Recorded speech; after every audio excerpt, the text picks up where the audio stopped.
네, 오늘은 야곱의 장점에 대해서 말씀을 전하겠습니다.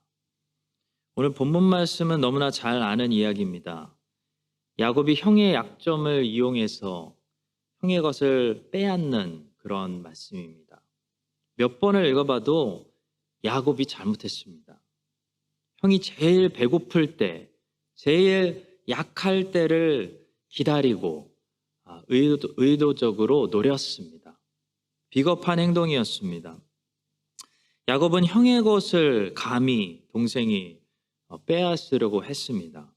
입이 100개라도 야곱이 잘못했다라는 사실을 본문을 읽어보면 금방 알 수 있습니다. 자, 그러나 본문을 영적인 눈으로 보시면 야곱의 내면 안에 비록 아직 잘 다듬어지지는 않았지만 하나님이 기뻐하시는 그런 것들이 그 안에 들어있다는 것을 볼 수 있습니다. 오늘은 그걸 보려고 합니다. 정말 이 별로인 한 인간의 모습 속에서 정말 하나님이 기뻐하시는 그런 모습들을 발견하고 그 모습들을 배우려고 합니다. 형의 약점을 노리고 형의 것을 빼앗으려고 하는 이 나쁜 동생 야곱인데, 야곱은 대체 하나님께서 기뻐하시는 어떤 내면의 영적인 아름다운 모습들을 가지고 있었을까요?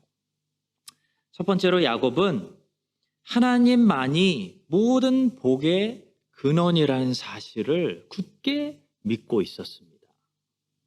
이것이 야곱의 첫 번째 장점입니다. 야곱이 수많은 단점들을 가지고 있는 사람이었는데도 불구하고 하나님이 야곱 안에서 기뻐하신 모습은 야곱은 하나님한테 줄을 서야 된다라는 믿음을 가지고 있었습니다.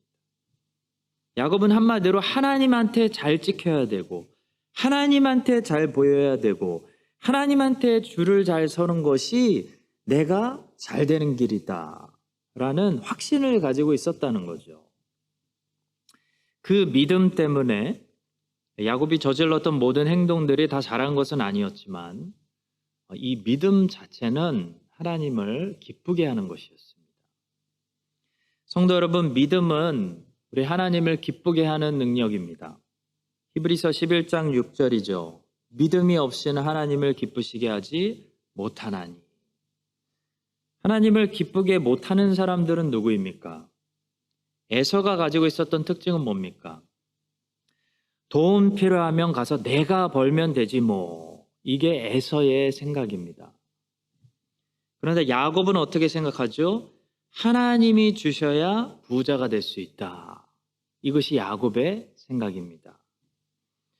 물론 부자가 되려고 재물을 목표로 삼는 것이나 재물에 욕심을 부리는 것은 당연히 하나님의 뜻이 아닙니다. 그러나 적어도 야곱은 재물을 얻으려면 하나님께 가야 된다.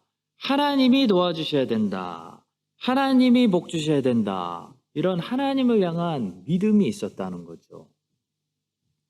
하나님은 이런 사람들을 기뻐하십니다. 왜냐하면 그들 안에 믿음이 있기 때문입니다.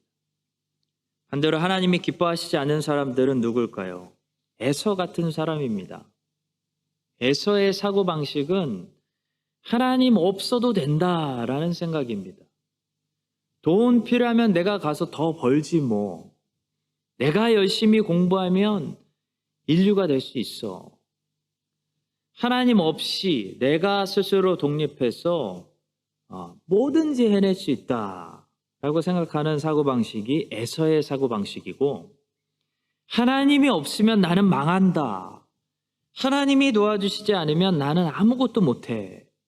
이것이 야곱의 사고방식입니다. 여러분, 야곱이 왜 저렇게 수단과 방법을 가리지 않고 굳이 형의 장자권을 빼앗으려고 하고 있을까요? 하나님이 복 주셔야 복 받는다라는 믿음이 그 안에 있어서 그렇습니다. 야곱은 모든 복의 근원이 하나님으로부터 온다라는 믿음이 있었기 때문에 복 받으려고 하나님을 바라봤습니다. 그가 젊었을 때 이 복 받는 것 자체를 인생의 목적으로 두었던 것은 당연히 잘못된 것이었지만, 그는 적어도 하나님이 축복해 주시지 않으면 나는 잘 될 수 없다라는 하나님을 향한 믿음이 있었다는 거죠. 이 믿음이 하나님을 기쁘게 한 것입니다. 그에게 이런 믿음이 없었다면 굳이 야곱이 장자권에 집착하지 않았을 겁니다. 장자권? 그냥 형 가져. 나는 그런 거 필요 없어. 내 거는 내가 알아서 벌 수 있어 라고 생각했겠죠. 야곱이 왜 장자권을 노렸을까요? 자기가 2배로 4배로 형보다 더 열심히 살아서 부자가 되면 되지, 왜 장자권을 노리고 왜 아버지를 속여가면서까지 아버지 이삭의 축복을 저렇게 받으려고 원했냐는 거죠. 왜냐하면 하나님께서 장자에게, 하나님께서 아버지의 축복을 통해 복을 주신다는 확신이 야곱 안에 있었기 때문입니다. 내가 진짜 거부가 되려면 나는 내 스스로의 노력만으로는 안 돼. 하나님이 주시려는 저 아버지의 축복을 꼭 받아야 돼. 이렇게 생각한 것이 야곱의 생각이었다는 거죠. 성도 여러분, 오늘날 세상에는 안타깝게도 야곱이 별로 없습니다. 에서만 너무나 많습니다. 다 에서같이 생각합니다. 어떻게 생각하죠? 아버지, 그 축복 그냥 저는 필요 없어요. 동생 주세요. 제 거는 제가 알아서 할게요. 제 실력으로 하면 됩니다. 그리고 장자권 줘버립니다. 축복 필요 없다고 합니다. 기도 별로 중요하게 생각하지 않습니다. 왜 그렇죠? 꼭 하나님이 복 주셔야 복 받는 거 아니잖아. 내가 스스로 할 수 있어 라는 생각을 가지고 있기 때문입니다. 이것이 무신론, 에서의 생각입니다. 성도 여러분, 하나님께서 오늘날도 찾으시는 사람은 야곱입니다. 믿음의 사람 야곱입니다. 수많은 에서들이 하나님 없이 살 수 있다고 생각하는 이 세상 속에서 하나님은 도덕적인 사람을 찾는 것이 아니고 믿음의 사람을 보신다는 거죠. 하나님 없이는 나는 살 수 없어요. 하나님이 나를 축복해야 내가 축복받아요. 그러니까 나에게 축복을 주세요 라고 말하는 믿음의 사람, 야곱들을 찾으신다는 겁니다. 기복신앙은 좀 깨지고 훈련받으면 고칠 수 있습니다. 야곱이 평생 엄청 깨지고 훈련받았더니 그의 기복신앙이 고쳐졌습니다. 야곱은 그 누구보다도 말년에 이 땅에서 나그네로 살았습니다. 지팡이 하나로만 만족했습니다. 그리고 본향을 사모하는, 천국을 준비하는 영적인 사람으로 바뀌었습니다. 그런데 에서처럼 아예 하나님이 그 생각 안에 없는 사람들은 고치질 못합니다. 에서의 세상에는 하나님이 없습니다. 하나님 없이 사는 인생이 에서의 인생입니다. 성도 여러분, 설마 에서처럼 살고 계시는 건 아니시죠? 여기에 만약 에서처럼 하나님 없이 내가 하면 돼요. 내가 애들 좋은 학교 보내면 돼요. 내가 내 가족 행복하게 만들어 나갈 수 있어요 라고 생각하는 에서들이 계시다면 꼭 기억하시기 바랍니다. 하나님이 없으면 안 됩니다. 아무것도 할 수 없습니다. 다 실패하고 맙니다. 복을 받으려면 모든 좋은 것들의 근원이 되시는 하나님을 찾으셔야 됩니다. 그것이 믿음입니다. 나중에 약 20년이 지나고 야곱이 다시 집에 돌아오려고 하는데 형 에서가 400명 데리고 달려오니까 야곱이 무엇을 했습니까? 하나님과 밤새도록 씨름했습니다. 여러분 생각해 보십시오. 야곱이 에서가 400명 데리고 오는데 왜 에서하고 씨름하지 않고 하나님과 씨름하겠습니까? 지금 에서가 문제잖아요. 에서가 문제인데 왜 야곱은 엉뚱하게 이쪽에서 하나님과 씨름하고 있냐는 거죠. 믿음 때문입니다. 이분하고 씨름해서 이기면, 이분이 나에게 복을 주시면 형 에서가 나를 죽이지 못할 거야 라는 믿음 때문에 형하고 씨름하지 않고 하나님하고 밤새도록 씨름하는 사람이 야곱입니다. 야곱이 이렇게 말했습니다. 창세기 32장 26절의 말씀이죠. 그가 이르되 날이 새려하니 나로 가게 하라. 야곱이 이르되 당신이 내게 축복하지 아니하면 가게 하지 아니하겠나이다. 여러분, 이게 어떤 느낌이냐면 이런 겁니다. 당신이 여기 회장 맞죠?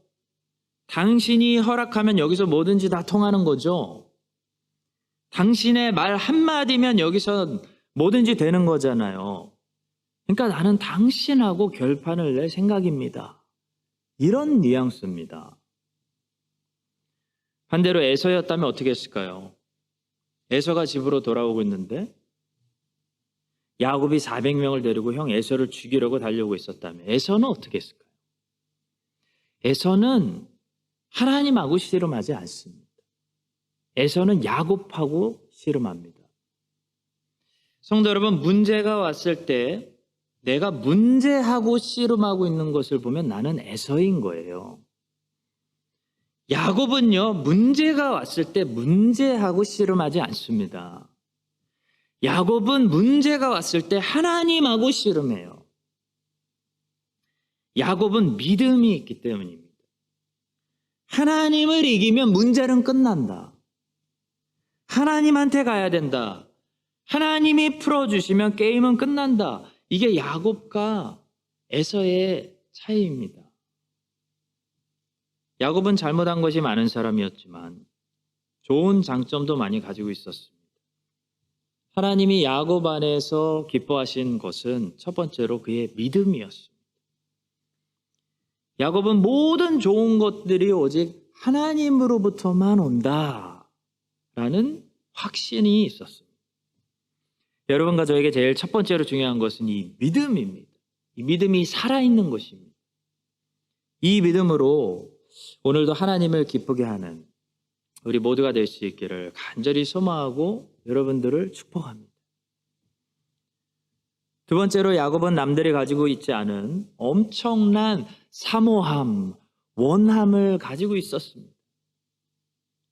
이것이 야곱의 두 번째 장점입니다. 야곱이 하나님이 주시는 복을 얼마나 원했는지 보십시오. 얼마나 원했길래 수단과 방법을 가리지 않고 포기하지 않고 나는 둘째로 태어났으니까 어쩔 수 없지 라고 단념하지도 않고 꼭 그것을 얻기 위해서 저렇게까지 하면서 발버둥을 쳤을까요? 야곱은요, 엄청난 원함과 사모함을 가지고 있는 사람이었습니다. 그것이 하나님으로 하여금 그에게 늘 응답하게 만들었습니다. 성도 여러분, 하나님은 모든 사람들에게 자비로우시지만 하나님은 누구에게 응답하시냐면 구하는 자에게 응답하시고 찾는 자가 찾게 하시고 두드리는 자에게 열리게 하시는 분입니다. 이것은 어쩔 수가 없습니다. 그러니까 항상 누가 하나님의 응답을 받게 되냐면 야곱처럼 원함이 있는 사람, 사모함이 있는 사람, 간절함이 있는 사람, 더 원하는 사람들이 받게 된다는 거죠. 어쩔 수가 없습니다. 예수님께서 38년 된 병자를 고쳐주실 때 하셨던 말씀은 굉장히 쇼킹입니다. 예수님께서 38년 된 병자에게 뭐라고 말씀하셨냐면 네가 낫기를 원하느냐 물어보셨습니다. 38년 된 병자는 1년에 한 번 있는 기회를 38년 동안 실패했던 사람입니다. 한번 생각해 보십시오. 1년에 한 번 천사가 물을 저으면 제일 먼저 1등으로 그 물에 들어가는 사람 한 사람이 병남을 받았습니다. 항상 거기에 빨리 들어가지 못해 병고침을 받지 못하고 있었습니다. 1년에 한 번 있는 기회를 38년 동안 실패하니까요. 이 사람에게 어떤 일이 벌어졌냐면 포기하는 마음, 단념하는 마음. 내가 그렇지 뭐. 내 인생이 그런 거지 뭐. 라는 그런 패배자의 어두운 마음이 가득했다는 거죠. 한마디로 그는 더 이상 기대하지 않았습니다. 그는 원하지 않았습니다. 그에게 치료를 기대한다는 것은 너무나 잔인한 상상이었습니다. 더 큰 상처만을 주는 그런 생각이었습니다. 그는 더 이상 기대하지 않았고 기대하지 않았기 때문에 결국 원함이 사라졌습니다. 이 사람에게 가장 일그러져 있던 이 부분은 그에게 더 이상 원함이 남아있지 않다는 것이었습니다. 그래서 주님이 그에게 제일 처음으로 하신 질문은 그것이었죠. 내가 낫기를 원하느냐? 주님은 그를 고치시기 전에 그에게 원함을 먼저 회복시켜 주시기 원했습니다. 성도 여러분, 어쩌면 여러분과 제가 오늘날 이 38년 된 병자는 아닐까요? 오늘날 우리들의 모습을 보십시오. 별로 유별나게 사모하거나 원하는 것이 없습니다. 주님, 뭐 더 주시면 좋겠지만 안 주셔도 그냥 어느 정도 살만합니다. 이게 우리의 모습 아닌가요? 저의 세대가, 우리 세대가 야곱이 가졌던 이런 간절함을 한 번이라도 하나님 앞에 가졌던 적이 있을까요? 제 부모님의 세대는 그것이 있었던 것 같습니다. 정말 가난에서 벗어나고 싶다. 정말 하나님 우리나라가 무시당하지 않았으면 좋겠어요. 그런 간절함이 있었습니다. 제 세대 밑으로는 간절함이 없어요. 간절함이 없어지면 여러분 제일 먼저 나타나는 현상이 뭔지 아십니까? 기도를 안 합니다. 기도를 안 해요. 원함이 사라지고 사모함이 없어지면 그 세대는 기도를 안 하는 겁니다. 제 윗세대들은 기도를 많이 했어요. 왜냐하면 원하는 게 많았어요. 하나님 우리나라 잘 살게 해주세요. 우리 자녀들 잘 키우게 해주세요. 배부르게 해주세요. 꿈을 이루게 해주세요. 비전을 이루게 해주세요. 원함이 있었습니다. 지금 원함이 없습니다. 사모함이 없어요. 그러니까 기도하지 않는 겁니다. 심각한 문제입니다. 성도 여러분, 하나님은 야곱을 좋아하십니다. 야곱이 완벽해서가 아닙니다. 야곱은 문제가 많습니다. 근데 하나님은 이런 이유들로 야곱을 좋아하시는 거예요. 하나님은 도덕적인 인간에게 매력을 느끼시는 분이 아니고 하나님께 미쳐있는 인간을 좋아하시는 겁니다. 야곱은 도덕적인 인간이 아니죠. 야곱은 아내가 4명이나 있었습니다.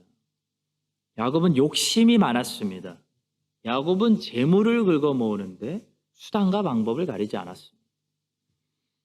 자, 그런데도 하나님은 야곱을 오늘날도 사랑하시는 겁니다. 하나님은 야곱 같은 인간을 발견하시면 막 기뻐하시는 거예요. 왜 그렇습니까? 야곱은 하나님을 향해 원함이 있습니다. 사모함이 있어요. 간절함이 있어요. 하나님을 붙드는 사람인 거예요. 하나님, 나 야곱이에요. 나에게 복 주세요. 나를 써주세요. 나를 기억해 주세요. 나를 보내세요. 이런 기도가 있다는 겁니다. 우리 크라이스트처치 한인장로교회에 특별히 자라나고 있는 모든 우리 자녀들이 하나님을 향해 이런 미친 열정을 가지고 하나님을 더 원하고 사모하고 사랑하는 그런 야곱들로 잘 자라나게 해주시기를 주님의 이름으로 간절히 축복합니다. 마지막 3번째로 하나님이 야곱을 사랑하신 이유는 야곱은 물고 늘어지는 끈질김이 있었기 때문입니다. 하나님께서 야곱에게 응답하셔서 야곱을 죽이려고 오는 에서의 마음을 부드럽게 바꿔주신 이유는 야곱이 하나님과 그냥 씨름했기 때문이 아닙니다. 하나님과 씨름하는 사람은 많습니다. 하나님이 근데 야곱에게 응답하신 이유는 야곱이 하나님과 끝까지 씨름을 마쳤기 때문입니다. 성도 여러분, 그냥 기도하는 것과 기도를 끝까지 마치는 것은 다릅니다. 기도하는 사람은 많죠. 왜 많은 사람들이 기도하는데도 응답을 받지 못할까요? 기도를 끝까지 마치지 못해서 그렇습니다. 씨름을 중간에 포기해서 그렇습니다. 야곱만 하나님과 씨름하는 거 아닙니다. 오늘날 여러분과 저에게도 에서라는 문제가 있습니다. 오늘날 우리에게도 우리가 가야 되는 야복강이라는 장소가 있습니다. 믿음이 있는 우리들도 나름대로 주님의 허리를 잡습니다. 주님, 힘을 내어봅니다. 씨름을 해봅니다. 주님, 나를 긍휼히 여겨주세요. 기도하죠. 그런데 누가 하나님을 기쁘게 하냐면 야곱처럼 끝까지 끈기를 가지고 씨름을 마치는 사람이 하나님이 주실 은혜를 받는다는 것입니다. 창세기 32장 24절부터 26절입니다. 야곱은 홀로 남았더니 어떤 사람이 날이 새도록 야곱과 씨름하다가 자기가 야곱을 이기지 못함을 보고 그가 야곱의 허벅지 관절을 치매 야곱의 허벅지 관절이 그 사람과 씨름할 때 어긋났더라. 그가 이르되 날이 새려하니 나로 가게 하라.